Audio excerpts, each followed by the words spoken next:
Ciao! Oggi vi mostro come poter realizzare questi simpaticissimi bruchi. Sono facilissimi da fare e potete farlo anche in compagnia dei vostri bimbi. È anche molto divertente. Alla fine potete utilizzarli in qualsiasi decorazione voi preferiate. Possono essere anche dei piccoli fuoriporta, dei piccoli cuori come questi, o anche delle scatoline, magari come bomboniera o biscotti o portaoggetti.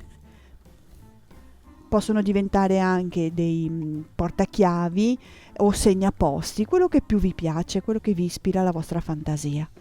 Allora, il procedimento, vi spiegavo, è molto semplice. Qui si tratta di una serie di sfere di legno in sequenza. Quella più importante è la testina, che è da 3 centimetri, e poi vanno tutti a scalare 20 mm, 18 mm, 12 mm, 15 mm, 12 e 10. Quindi basta che voi troviate una serie di sfere in sequenza, poi non è che serve proprio mantenere esattamente queste misure, ma che siano tutte in sequenza. E poi le ho tutte colorate con 2 tonalità diverse, quindi voi scegliete la vostra tonalità. Io uso i colori dell'americana perché sono molto coprenti, molto belli, e questo è il lavoro in realtà. Infilo le palline su degli stecchini, così restano bloccate come in questo caso, e poi procedo a dipingerle. Allora, ci sono alcuni colori che sono più coprenti, altri meno. Se sono meno coprenti basta solo che aspettiate che si asciugano, l'acrilico asciuga anche velocemente, e li ripassate un'altra volta. È un lavoro molto rilassante. Ok, e poi li metto in piedi su un portapenne e aspetto che si asciughi, e questo lo farò per questa pallina che ho appena colorato. Poi, quando tutte le palline sono asciutte, con un bulino e dell'acrilico bianco, adesso uso il retro di un pennellino, vado a realizzare una serie di puntini. È molto semplice, faccio tutti dei pois.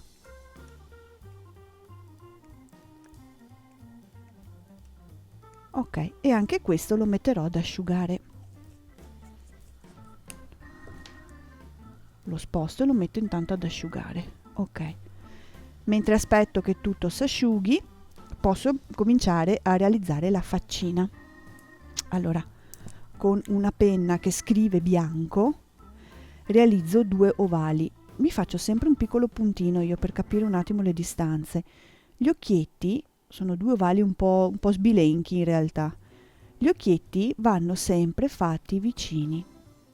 Allora riuscirete a dare un viso simpatico a tutte le vostre creazioni. Se sono troppo distanti diventano un po' meno simpatici. Ok, quindi con l'acrilico bianco vado a coprire l'interno degli occhietti.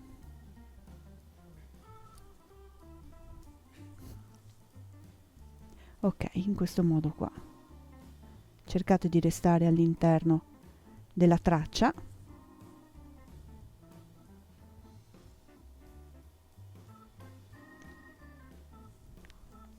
Anche in questo caso, se serve, potete dare anche 2 mani di bianco, così.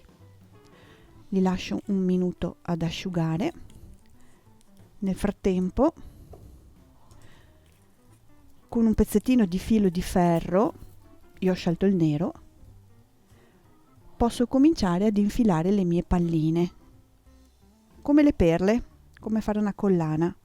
Allora questa, poi questa, farò alla fine i puntini bianchi, perché altrimenti non si asciugano in tempo.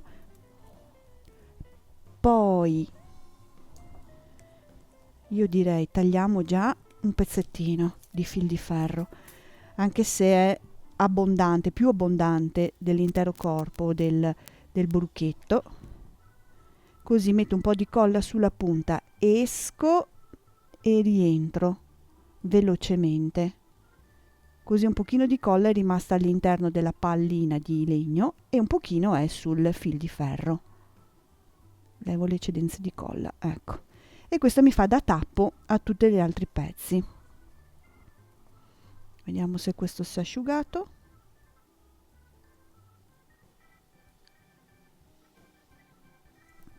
Ok, 1 2, questo colore qua, questo e poi adesso metteremo la testina. Ok, in sequenza così, l'appoggio qui. Finiamo intanto gli occhietti e il viso. Allora, con la penna gel faccio la parte sotto degli occhi, un mezzo ovale con delle piccole ciglia sotto, e lo stesso dall'altra parte, piccole ciglia sotto, così. Poi ci faccio già la bocca, ok, e facciamo anche già le guancette.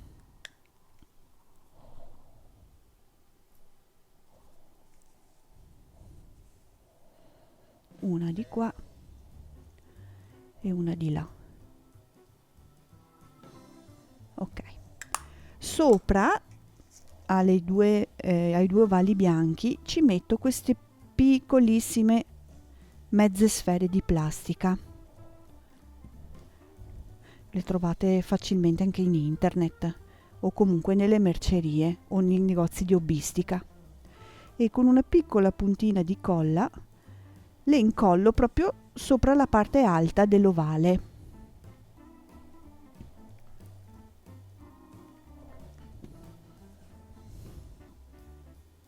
È un piccolo lavoretto di precisione, ma insomma, eccoci. Così leviamo la colla in eccesso. Ecco qua.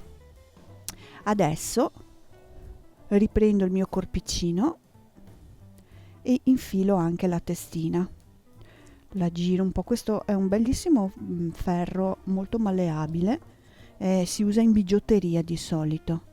Piego la parte sopra e controllo in questo momento se la misura che ho scelto è sufficiente, altrimenti faccio altro che tagliare continuamente il fil di ferro finché trovo la misura che più mi interessa.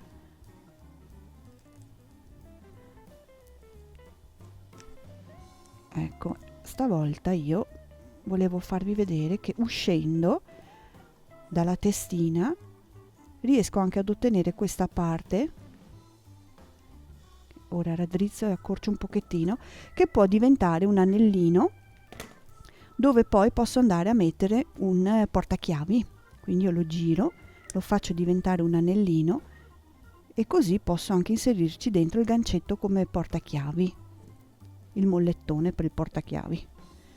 Devo bloccare tutto questo movimento adesso con la parte alta del bruco, cioè le cornine. Quindi prendo 15 cm circa di fil di ferro nero,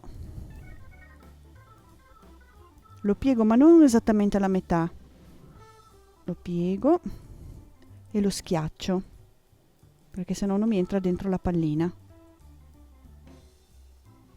Quindi faccio 2 piccoli ricciolini da una parte e dall'altra. Diciamo che questo fil di ferro molto morbido mi aiuta parecchio. Metto un goccio di colla qui e lo infilo all'interno della testina.